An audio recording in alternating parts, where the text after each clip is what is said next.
What's going on? It's the real Jonathan Smith show here on Indies Sports Ticket. Thank you for tuning in, no matter how you're tuning in, whether that's via the Indy Sports Ticket app. Maybe you're tuning in your car, on the radio on 1430 a.m. Maybe you're watching the stream on Twitter, which you can find if you follow us at Ticket 1430. Or maybe you're watching on the YouTube stream. Just go to YouTube, search up Indy Sports Ticket, or if you search up the real Jonathan Smith show, it should pop up right there as well. Game 2 tonight between the Pacers and the Boston Celtics. The Pacers are going to play better tonight, and they are going to once again push the Boston Celtics to their limit. Okay, because this is a good Pacers basketball team that 1,000% belongs in the Eastern Conference Finals, right? Despite some really bad games throughout the playoffs, which everyone has. Okay, the Celtics have played a couple of bad games throughout these playoffs. Like, that's just the way that it goes. Like, you're going to have bad games when both teams filled with these professional elite athletes are playing as hard as they can. And the Pacers, look, they played well in game one, but they didn't play perfectly. Okay, like my biggest takeaway, listening to all the post-game press conference stuff, listening to the Pacers media availability stuff yesterday, they're fine. They feel like they played well in game one. They feel like they belong, which is half the battle. And a lot of the things that they wanted to do, they did in terms of controlling the pace, right? Like that game, or game one 2 nights ago, like that game was played at a pace that greatly favors the Pacers. And I thought that for the most part, they got better shots than Boston did. Now, that being said, Boston got plenty of good shots too, because they're also a very talented and very well-oriented offensive team. But for the most part, I thought that the Pacers got better looks at the bucket. The issue for the Pacers were the turnovers, right? Like, that's the thing that people have been harping on over this, 36-hour cycle now. Obviously, the two turnovers late to end the fourth quarter, the bad turnover by Halliburton in overtime, the 22 turnovers throughout the game, which led to 32 points for the Boston Celtics, 32 points off turnovers. Hard to win games when you're just giving away 32 points like that. I expect for your Indiana Pacers to clean up those issues. Okay, the Pacers are one of the best teams in the league at not turning the basketball over. Like, they don't do that. And the Boston Celtics don't force many turnovers. In fact, the Celtics were tied for last in the league in steals. Like, they don't force turnovers. They don't under any circumstance. Like, the Celtics just don't force turnovers. And the Pacers don't turn the ball over. They were top 10 in the NBA during the regular season and not turning the basketball over at a little over 12 a game. Okay, so the Celtics don't play a defense that forces a lot of turnovers, and the Pacers don't turn it over. Like, this should be an issue that should be fixed. This is an issue that I expect to be fixed, and I don't think that it'll be an issue again for the rest of the series. I thought that the Pacers came out a little nervous. I thought they came out a little bit tight. I think that's why they got off to a rough start in, the first half. I think that's why they fell apart late. They were just tight and nervous because they hadn't played in the Eastern Conference Finals before. And it's a normal thing. If you watched the basketball game last night, the Minnesota Timberwolves looked tight. Like, that's why Karl Anthony Towns didn't play very well. That's why he was 6 of 20 from the field. Anthony Edwards didn't play very well. That's why he was 6 of 19 from the field. Okay, like, the Timberwolves and the Pacers are in very similar boats in terms of neither team has a bunch of guys that have played in the conference finals before, and both the Timberwolves and the Pacers are playing against teams that have played in, the conference finals before, right? Like, the Dallas Mavericks were there 2 years ago. The Boston Celtics have made the Eastern Conference Finals in 6 out of the last 8 years, right? And what I think we saw, not only in last night's game, which I want to talk about hopefully at some point during the show, but also in game one of Celtics and Pacers, we saw the more experienced team that had been there before not fall apart when the game was close late, and we saw the young, inexperienced Pacers fall completely apart and then some. Okay, like, it's normal for inexperienced teams to tighten up and make mistakes at the beginning of games, in the middle of games, and late in games. That's a large part of why I think the Pacers turned the basketball over 22 times in game one. They were tight. right? Like there were moments where they were probably trying to do a little bit too much, and it happens. It does. They were just tight. It happens sometimes. Like for a lot of these players, game one was the biggest game of their lives. It was for the Indiana Pacers. And look, I think after having played a game in Boston against a good team, I think that they're going to settle in much better after game one. I think we see them get off to a much better start because of that. And look, after watching, the post-game press conference of game one, where guys are most emotional, right? Like nobody, like, I'll never forget, we had a rule when I played college baseball. It was the 48-hour rule. You had 48 hours to get over whatever horrible thing happened in the game prior, right? Because like as soon as you lose, especially when you give a game away, whether it's turning the ball over, three times in the final 30 seconds, or you're playing baseball and you walk in the winning run, like you were most disappointed or frustrated right after the loss, like right after it happens, like that first hour after you lose, a tough game of whatever the sport is really hard. And we saw a young team go to the podium and be very well composed. I expect them to respond really well tonight. Okay, because we saw them respond well after not playing well and losing game one against the Bucks. We saw them respond well after losing a tough game one to the Knicks.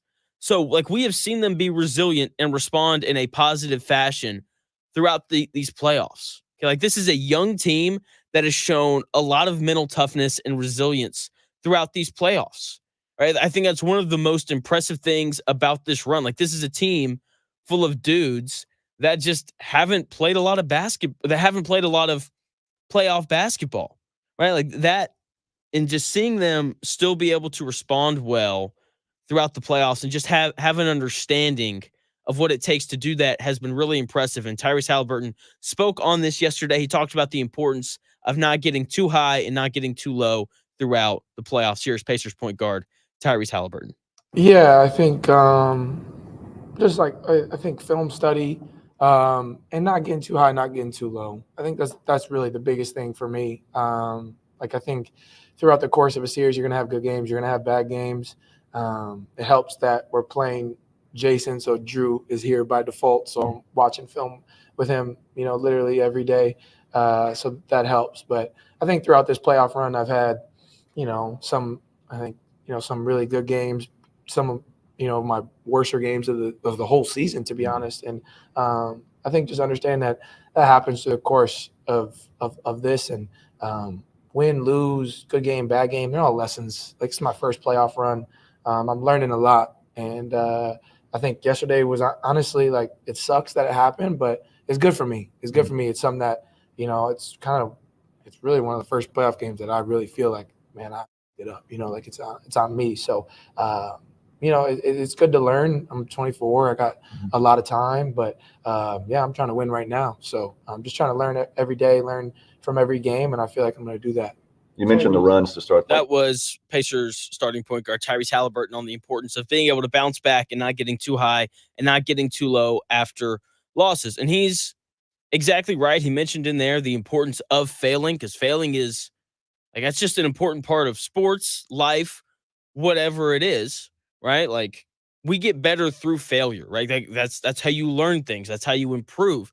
And that's something that the Pacers have done a really good job of. Like they have failed and lost games throughout these playoffs, and they have responded well every single time following those tough losses. And a large part of that is because of Rick Carlisle. Okay, like I know that there are Pacers fans out there, a lot of them, that don't like Rick Carlisle because there isn't a fan base in the country of any sport that likes their coach. Okay, they just being a head coach sounds terrible because nobody likes you. Okay, but a large part of why this young Pacers team has responded as well as they have to adversity in these playoffs is because of Rick Carlisle. He has been so good for this group, and I also believe that he is the better coach in this series. Okay, he got a young team coming off of an emotional game 7 to play well against a Boston Celtics team that has more talent, that had 6 days of rest or slash preparation for the Eastern Conference Finals. He got that young team to play extremely well. Like, that's very impressive. I think Carlisle is going to do a good job in this series because he's done a good job throughout these playoffs.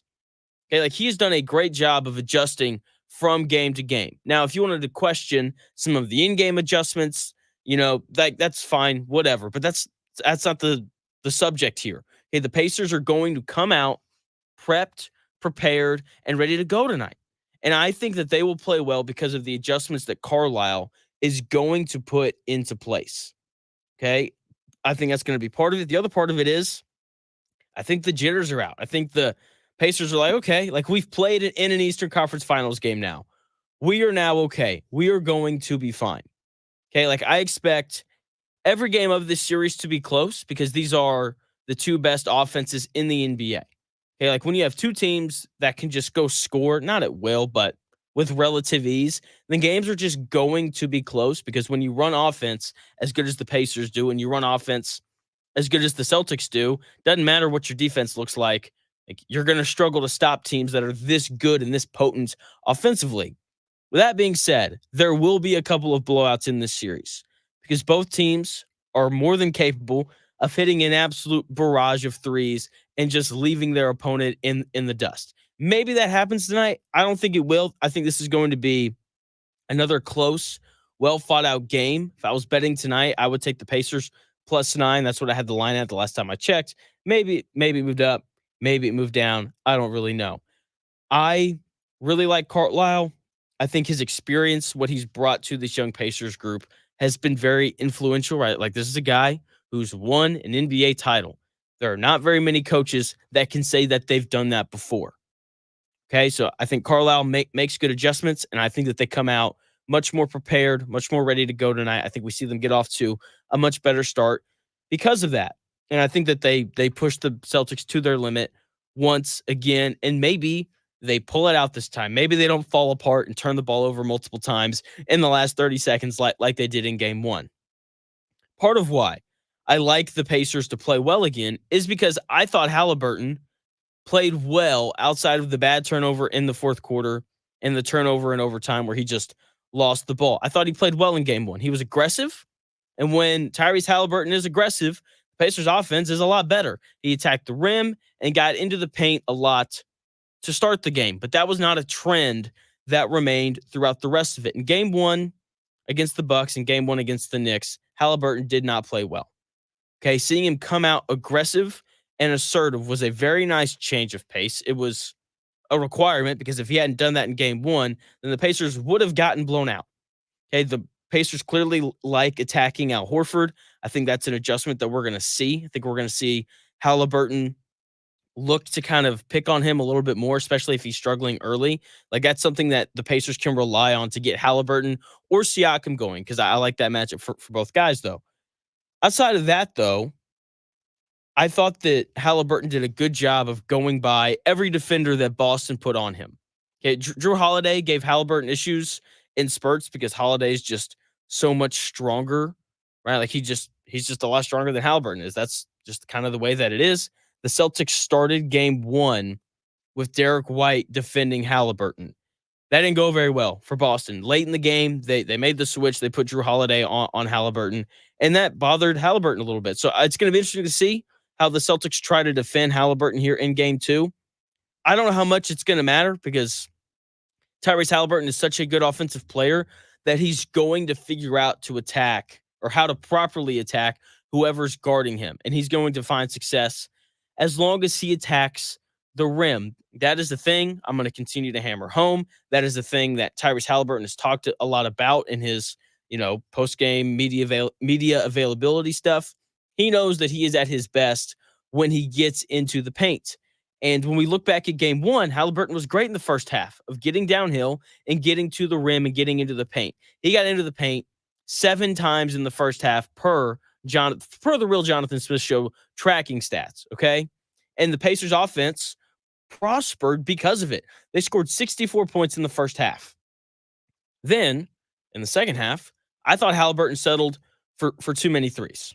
Okay, he only touched the paint twice in the third quarter, and he only touched the paint twice in the fourth quarter. When you look at his shot chart in the second half, he took 6 threes to 1 shot in the paint 0 shots from the mid-range. And I thought that the Pacers offense suffered because of it. That cannot happen. Halliburton is too good of a finisher and mid-range shooter to not use those parts of his game. Okay, he has to be better at getting downhill and using, the entire offensive end of the floor to look to score because he's more than capable of doing that. When you look at his shooting percentages in the playoffs, Tyrese Halliburton is shooting 89% on layups. That's pretty good. Okay, like if you're making the shot not 9 out of 10 times against NBA defenders, I don't care if it's from, the 3-point line or right at the bucket, wherever. If you're making a shot 89% of the time against professional defenders, then you're playing well. I like it. Okay? Like he has to take more shots at the rim. 50%. He's shooting 50% on non-layup paint shots. Okay? So like when he's in the lane and he's shooting floaters or and against the Knicks, he would shoot this little fadeaway over McBride because he was just so much taller. He's shooting 50% on those shots. He should take more of them because he's so efficient at them. From 10 to 16 feet away from the basket, he's shooting 73% from the floor in the playoffs. That's absurd. Like, guys don't shoot 73% from the floor or from the mid-range. And, no one does that. Like, that is otherworldly. Like, that is a shot that he should be looking to take more. Then, 16 feet out to the three-point line, he's shooting 54%. And he's shooting 38% from three. Like, he is an elite scorer from all three levels of the floor, from, in the paint to the mid-range to the three-point line. Halliburton is capable of scoring at all three levels. And when you look at what he did in the second half, he only used one of those areas of the floor. He basically only took threes in the second half. That is an absolute waste. It is. Like, imagine if you had three different sources of passive income, three different ways to make money. Yet you only took money from one of them. Like, you're leaving a lot of money on the table, and that is very wasteful. Like, that is what Halliburton did in game one in the second half. Okay? Like, there's three areas of the court where he's able to cash out from, and he only used one of them. That is wasteful. Okay? And he has to be better and more willing to take mid-range jumpers, and he needs to be more willing to try and finish at the rim more. Okay, it will further enhance his offensive game. He's going to score more points. It'll help draw defenders then to him, which will then allow him to do what he does best, and that's play make and find open teammates. Okay, Halliburton has to be aggressive from all three areas of the floor and not just settle for threes. Like, he's too good at scoring from the other areas of the floor to not use those things that are in his arsenal. So he has to be better there, especially when he gets Al Horford matched up on him, because I do think that that's something that the Pacers are really going to focus on and go to throughout game two, especially if the Celtics want to play Al Horford for 40 minutes like they did in game one. I'm going to get into that when we come back here in about 4 minutes.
What's going on? The Real Jonathan Smith Show here on Indies Sports Ticket. Just, what a great day. Game 2, Pacers and Celtics tonight. Can't wait for that. Streaming the show on YouTube and on Twitter.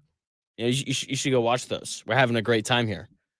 So just a fantastic day. And Game 2 tonight, like this is where we start to see teams make adjustments, right? Like people often call game 1 of a series, that's the feel out game. That's where you kind of see the other team's strategy and then you just kind of adjust from there. And I would agree with that idea, right? Like I think that's part of why the Pacers have been much better in game 2s than they have in game 1s because they just have adjusted well to their opponents. And I think that we're going to see the exact same thing tonight. I thought the biggest thing that the Pacers saw in game 1 was how easy it was to score when they attacked Al Horford.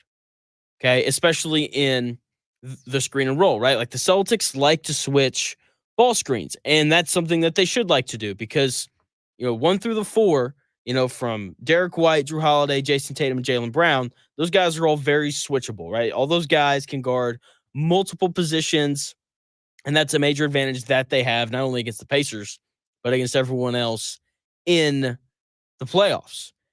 The one guy, though, that you don't want to switch is Al Horford. And the Celtics don't really care about that. They switch him anyway. And because of that, it makes it so much easier for the Pacers to attack him. They can get Al Horford matched up on whoever they want.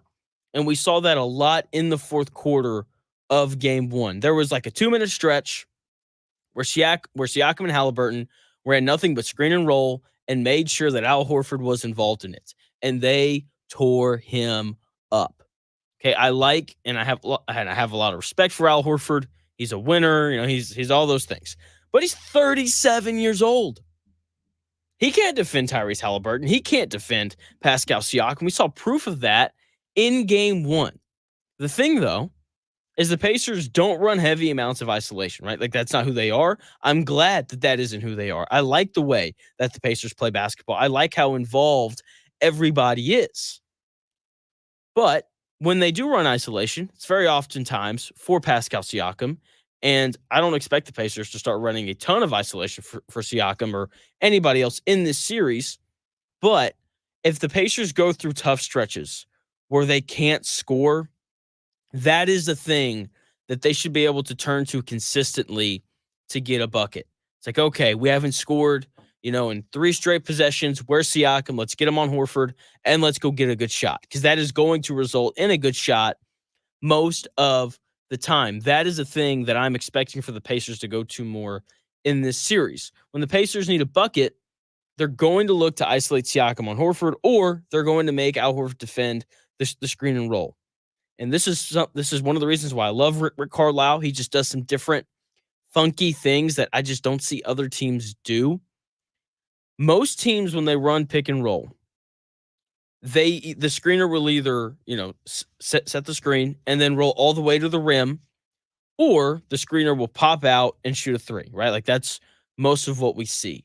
The Pacers have found a lot of success, not just in this series, or not just in game 1, but in the previous series against the Bucks and the Knicks, of having Miles Turner and Siakam set the screen, roll to the free throw line, and then just stop.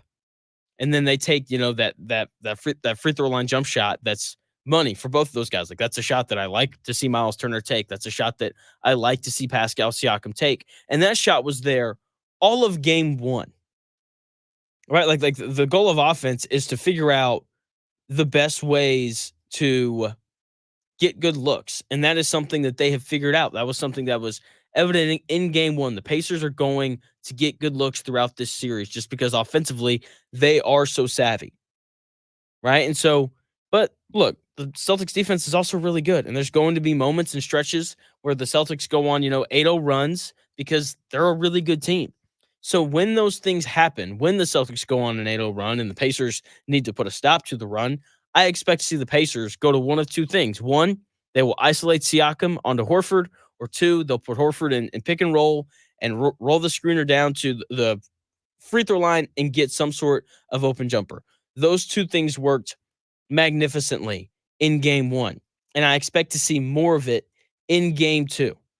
right? And yeah, I'm excited for it. You know, the Celtics are obviously also going to adjust to those two things. They're going to adjust to the Pacers as a whole, but I don't know how you adjust to ball movement.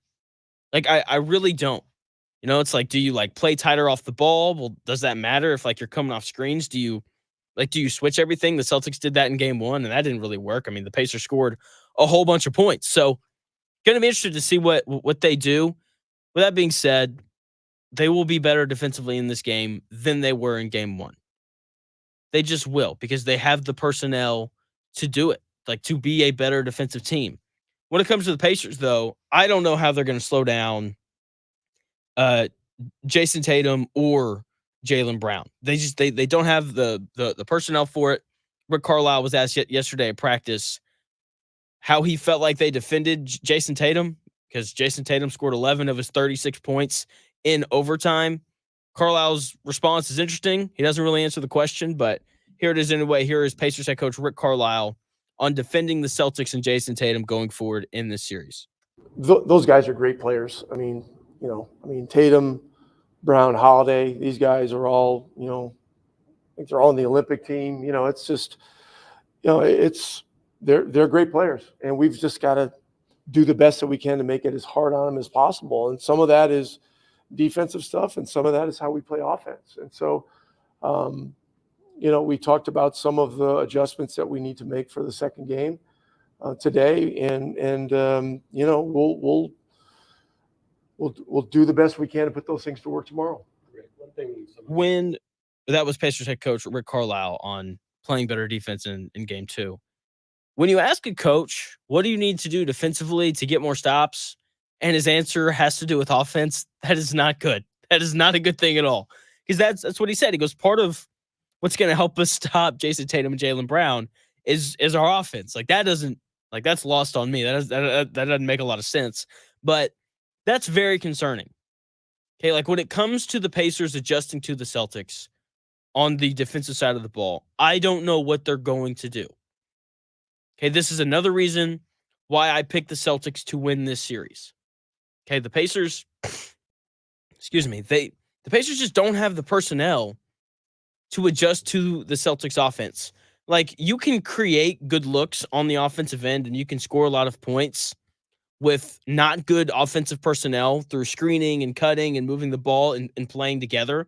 Like, that's something that is much easier to do than playing good defense with bad defensive personnel. And that is what the Pacers are having to do. They just don't have a bunch of good defenders on this team. They don't. That's why they've been one of the worst defenses in the NBA throughout this season. Were they better post All-Star break? Much better. Yes, they were, but they were still, 18th in the league in defensive rating post All-Star break, which is a little bit below average. And that's just, it's not where championship teams are, no matter how good the offense is. And when it comes to Pacers, I don't know what they're going to do. I feel like they're just going to kind of roll with putting Aaron Nesmith on Tatum. I thought he did a good job in game one. Tatum didn't really get going until overtime after Aaron Nesmith fouled out. Probably going to put Siakam on Jaylen Brown again and just hope that the rotations are good and that Halliburton continues to work hard on defense. That's what they're going to do, right? Because so much of playing good defense isn't scheme. It's just the personnel that you have. Like, if you don't have guys who can guard the ball, then it's just really hard to play defense. And the Pacers don't have guys that can guard the ball. Meanwhile, the Celtics 1,000% do. Something else that I'll be intrigued to see if Rick Carlisle does or not is if he goes small. Like, do they put Siakam at the 5 and Obi Toppin at the 4, go small, switch everything, and just play it like light speed? Just this blazing fast pace. Because look, like the Pacers aren't going to stop the Celtics. They just don't have the players to do it. Pacers, like, they're going to work hard on defense. They're going to do their best to contest shots, but they're going to struggle to contain the basketball. And when you can't do that, it's just hard. The Pacers just don't have the on-ball defenders to stop the Celtics. Okay, because the Celtics have a plethora of ball handlers and shot creators. So my question is, like, why not try to play as fast as possible, get as many guys on the floor that can score as possible, like put McConnell, Halliburton, Nesmith, Siakam, and Toppin all on the floor and see if you can create an advantage that way. Create more transition opportunities for yourself. Really speed the game up. Right. So I'd like to see them try it. I don't know if they will.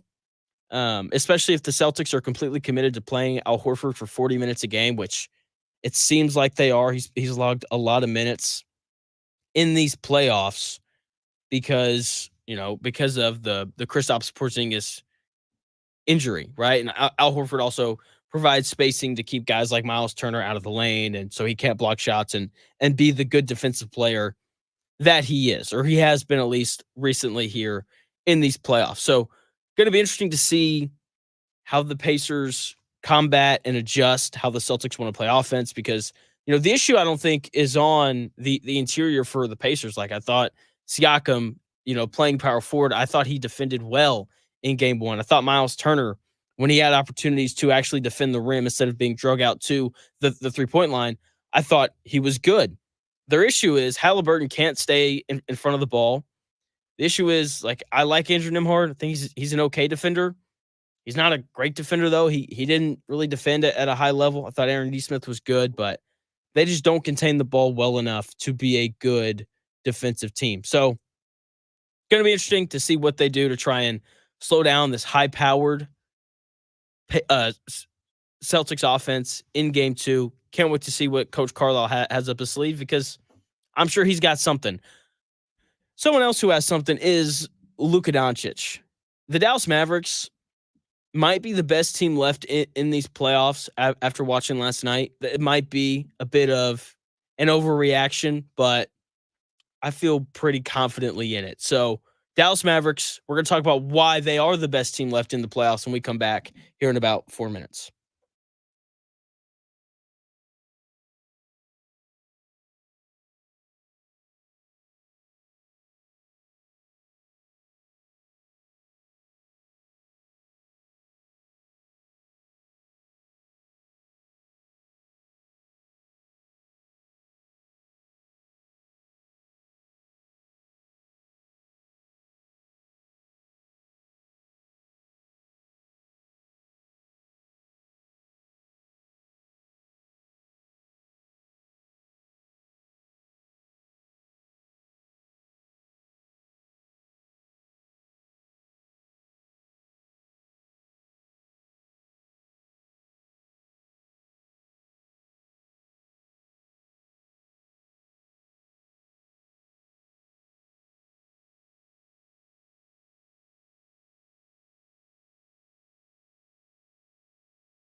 What's going on? The Real Jonathan Smith Show here on Indies Sports Tickets. You can also watch the live stream on Twitter. Just follow us at Ticket1430. You can watch it on YouTube as well. Just go subscribe to Indies Sports Ticket on YouTube. The chat here, it's pretty great. I won't lie to you. The chat's pretty awesome. I think we're talking about laundering money at mattress stores and things like that. So yeah, you definitely want to get in on that conversation. We're also talking about how the Dallas Mavericks might be the best team left in these NBA playoffs.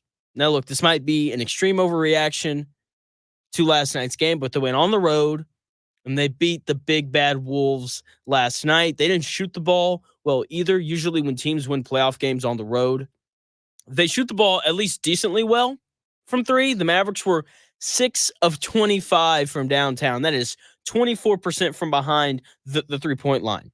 Okay, like I had to double check and make sure I wasn't watching like IU play. I was like, am I like watching a game that I accidentally recorded? Is that what's happening here? It wasn't. No, the Mavericks just didn't shoot the ball. They shot the ball horrendously. Meanwhile, the Timberwolves shot 18 of 49 from three, which is 37%. The Timberwolves outscored the Mavericks by 36 from behind the 3-point line, and they lost. That's the game you can't lose if you are the Minnesota Timberwolves. Okay? Like that's the game that you can't lose. You can't. Like you hold the Mavericks to 24% shooting from three and you lose? They outshot the Mavericks like across the board. Jaden McDaniels, probably the third or fourth best the fourth best offensive player for the Timberwolves, scored 24 points. Kyle Anderson off the bench scored 11 points on 5 of 8 shooting. Naz Reid was awesome off the bench on both ends of the floor. The Timberwolves got contributions from all of their role players, and they lost. Anthony Edwards didn't play well, though. The Mavericks, I thought, did a great job of defending him. They kept him out of the lane, and I expect for all these national media outlets to rip Anthony Edwards the way that they did Halliburton after the games that Halliburton struggled in throughout these playoffs. Did you know that Anthony Edwards has failed to score 20 points or more in 3 out of his last 4 games? And he's failed to score 20 points or more in 4 out of his last 6 games. He hasn't been as good here lately. And I just want for people to treat Anthony Edwards the same way that they have treated Tyrese Halliburton, who, despite not playing well in some games, has always responded well the following game. Anthony Edwards hasn't done that. He was bad in Game 7 against the Nuggets on offense, 6 of 24 from the floor, and then he responds by shooting 6 of 19 against the Mavericks. Come on now. I just want him to be held accountable the same way that Tyrese Halliburton has been throughout these playoffs. And the second best guy for the Timberwolves and Karl Anthony Towns wasn't much better. Here's a word from the wise. Okay, when you're picking series, when you're betting series and outcomes and things like this, when two teams are evenly matched, take the team with the best player in the series. Okay, that is a large part of why I think the Dallas Mavericks are the best team left. It's why, like, if they win that series and they play Boston, I'm taking the Mavericks to beat Boston because the Mavericks are going to have the best player in the series in Luka Doncic. Okay? Like he's the dude. So when you're looking at series and you're like, I don't know who to pick, ask yourself the question, who's the best player in the series? Take that guy, especially if he's played on that stage before. Luka is the best player left in the playoffs, and he's been in the conference finals before. Okay, he was in the conference finals 2 years ago. Okay, and he was that dude in this game on both ends of the floor, especially late in the fourth quarter. Okay, he got off to a halfway decent start, but it was a lot of Kyrie Irving early, who had 24 points in the first half. He only finished with 30. He very easily could have had 40, but Luka really got going in the second half, especially in the fourth quarter, that Kyrie just didn't get the ball enough. I really like the way that Dallas plays offense. I think, we think that it's ball-centric. Or that it's very Luka-centric. I don't think that it is. It's a lot of, is Luka playing well right now? Okay, then we're going to put the ball in his hands. If he's not, is Kyrie playing well? Oh, he is. Okay, then let's put the ball in his hands. The Mavericks have had stretch throughout these playoffs where they've put the ball in Jaden Hardy's hands. You probably don't even know who that is, and that's okay. He's like the 8th guy for the Mavericks. Okay, he's the 3rd guy off the bench. Okay, so they really just kind of roll with who's making good decisions and who's shooting the ball well right now We want the ball in that guy's hands, even if it isn't Luka. And I really like the way that has worked for them. Okay, Luka played a near perfect game down the stretch, and that's why he had the ball. He scored 15 of his 33 points in the fourth quarter, and he came up with multiple big defensive stops late. If you hear someone utter any sort of sentence relaying the idea that Luka Doncic is not a good defender, they are telling on themselves. If you hear somebody say something like that, they are telling you that they haven't watched the Dallas Mavericks play in these playoffs. Okay, players are shooting 42% from the field when defended by Luka Doncic in these playoffs. That is the lowest field goal percentage when guarded by any player in these playoffs. Luka Doncic has turned into a solid defender. He has improved by leaps and bounds on that side of the ball to a point where you can't just isolate him and expect to score. You can't do it. That's just not an option. Okay, because Luka has turned himself into a good defender. The Clippers tried to isolate him with James Harden and Paul George in their first round series against the Clippers, and it didn't work. The Thunder tried to do it. They tried to isolate him on Shai Gilgeous-Alexander and Jalen Williams, the good one from Santa Clara, and it didn't work. The Timberwolves tried to do it last night, and it did not work. Luka has done a tremendous job of becoming a good defender. Okay, he has. And the reason why I went on that whole rant, or the reason why I just waxed poetic, that's the proper term. The reason why I just waxed poetic on Luka Doncic and his ability to play defense and how much better he's gotten on that side of the ball is because it gives me hope for Tyrese Halliburton. Coming into the series before game one, I said that another one of the reasons why I'm picking the Celtics to win that series is because Tyrese Halliburton is not a good defender. Okay, and we are going to walk away from these playoffs, and Tyrese Halliburton is going to have his exit meeting, and he's going to sit down with Rick Carlisle and Kevin Pritchard and these dudes, and they're going to look at him in his eyes and say, "Hey, Tyrese, you are a bad defender, and we cannot win a championship if you can't at least be a halfway decent defender." Okay, because the Celtics here in game 2 tonight, they are going to continue to hunt Tyrese Halliburton. Okay, Halliburton defended 16 shots in game 1, and the Celtics made over half of them. Okay, like they're going to continue to hunt him. They're going to continue to try and figure out ways to put Jason Tatum or Jaylen Brown matched up on him, and they're going to make Halliburton play defense. And because he's not going to do a good job of getting stops, the Celtics are going to win this series. And here's the thing. If Luka Doncic can become a good defender, then so can Tyrese Halliburton. Okay? Like we're going to continue to see the Celtics pick on Halliburton throughout this series. Okay? Like Halliburton's pretty gaunt, okay, which makes it tougher for him to defend stronger players, but his length should help him. Just like how Luka's size and burliness helps him to also defend. Okay, like Halliburton has good measurables to be a good defender. He's 6'5" with a 6'8" wingspan. He should have no problem defending guards, but he does. Okay, like I'm not out here asking for Halliburton to get stops on 6'9" Jason Tatum or 6'8" Jaylen Brown. Like that's an unrealistic expectation to place upon Tyrese Halliburton. I don't expect him to be able to get stops against those guys, but I do expect him to be able to guard maybe, I don't know, Derek White or Drew Holiday, who had 28 points in game 1. I don't think that that's too far-fetched of an idea. Okay, Halliburton has to be better at defending, especially since like he's quick, like he moves well. He moves better laterally than Luka Doncic does. Yet Luka's a better defender than Tyrese Halliburton. That doesn't make any sense to me. Like Halliburton is athletic enough to be able to get into a stance and stay in front of the ball, and he can't do it. Okay, like the Pacers are going to lose this series in part, not entirely because Halliburton's not a good defender. Okay, and that is what we've seen happen to Dallas in the past, right? Like they have lost series before this year because Luka just wasn't very good defensively. Right? The same thing happened to Denver. Jokic wasn't very good defensively, and that's why they lost. You could argue that's part of why they lost to the Timberwolves. in the previous round. Like Jokic just doesn't defend the rim very well, and that's an issue. But when we look at Dallas and Luka specifically, those losses in the playoffs for Luka led to him working on becoming a much better defender. Okay, I think we'll see the same thing happen to Halliburton after this season. Like I expect him to really focus in on the defensive side of the ball in the offseason, right? Because like that's the area that he really needs to improve in because he's just not a very good defender. And because of Luka's ascension as a defensive player, the Mavericks are now potentially going to win a title because of it.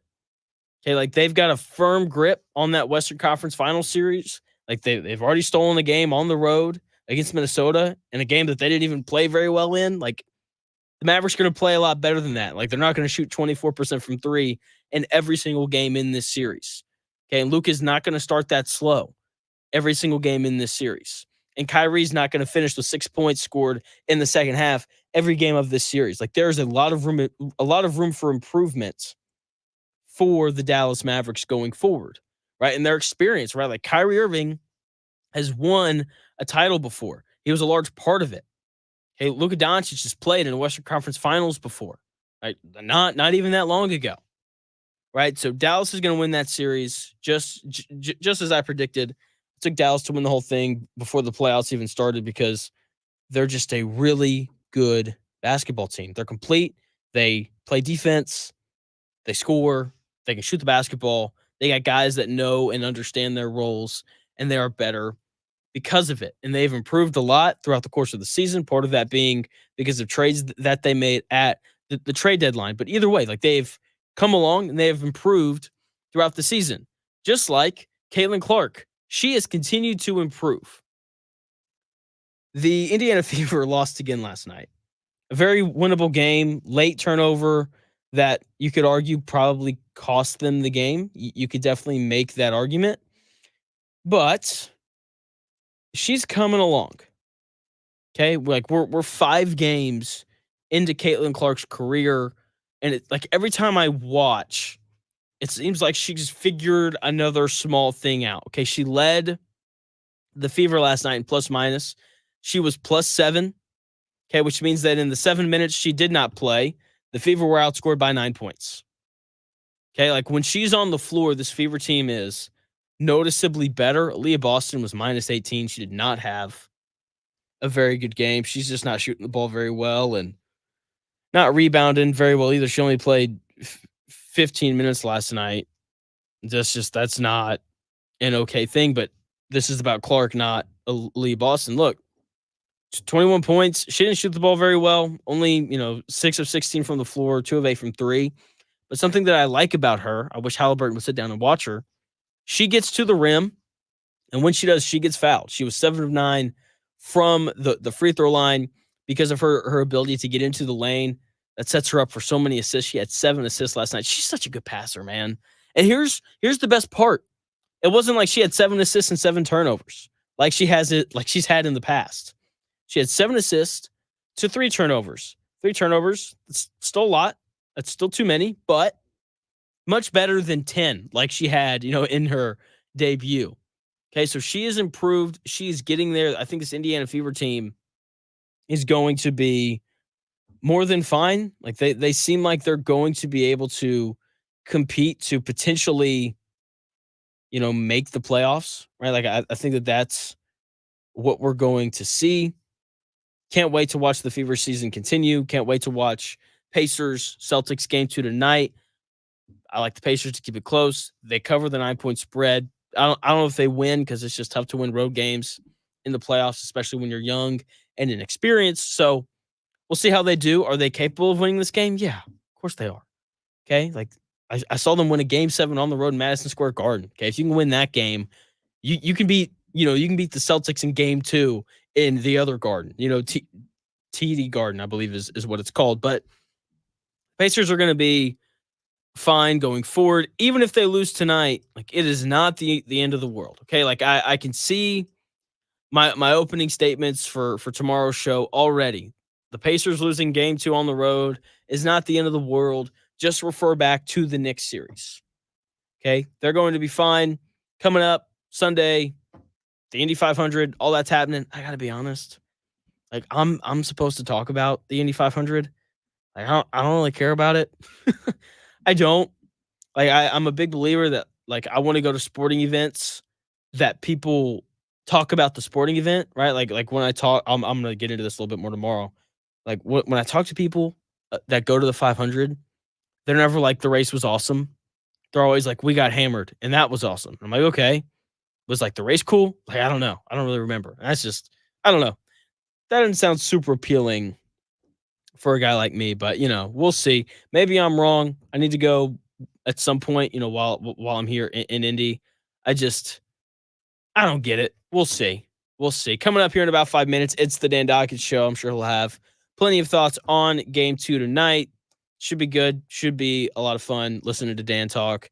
Who knows? Maybe he'll talk more about poop or something today. I don't know. Or dumps. Excuse me. Dumps. My bad. So he's the Dan Dockett Show coming up here in about 5 minutes. Thank you for tuning into the Real Jonathan Smith Show. I'll be back again tomorrow with another show for you guys starting at 11 before we move to our new time, 10 a.m. on Tuesday of next week. Cannot wait. That's coming up. But first, the Dan Dockett Show coming up here at noon. Talk to you tomorrow.